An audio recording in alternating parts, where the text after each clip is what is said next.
L'indépendance a un prix. Le prince Harry a sûrement fini par le comprendre, 3 ans et demi après sa mise en retrait de la royauté britannique, alors qu'il s'apprête à négocier un traité de paix avec son père dans les prochaines semaines. Installé à Montecito, en Californie, avec sa femme Meghan Markle, et leurs 2 enfants, le fils cadet de Charles III ne vit pas le plus serein des étés. Et selon le docteur Tessa Dunlop, historienne spécialiste de la royauté dont les propos ont été rapportés dans le Mirror, cela aurait tout à voir avec les choix douloureux qu'il a fait depuis 2020, et qui sont en train de la rattraper. Dans le podcast To Die for Daily, l'écrivaine a déclaré que les Sussex s'étaient engagés sur un chemin incroyablement difficile en s'éloignant de la famille royale et Karine n'avait certainement pas mesuré les conséquences de ses actions avant cette année. Loin d'être élogieuse à son sujet, la doctorante n'a pas mâché ses mots pour qualifier l'itinéraire de vie du prince de 38 ans. Je ne pense pas qu'il ait beaucoup d'atouts.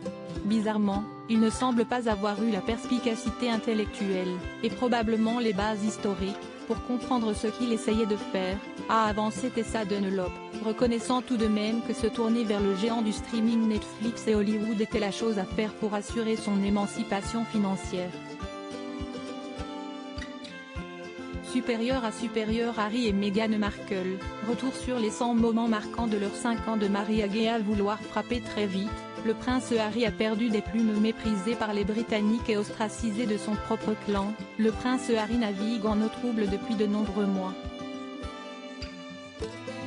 La sortie de sa série documentaire sur Netflix, Harry et Meghan, puis la publication de ses mémoires, Le Suppléant, ont mis le feu aux poudres début 2023.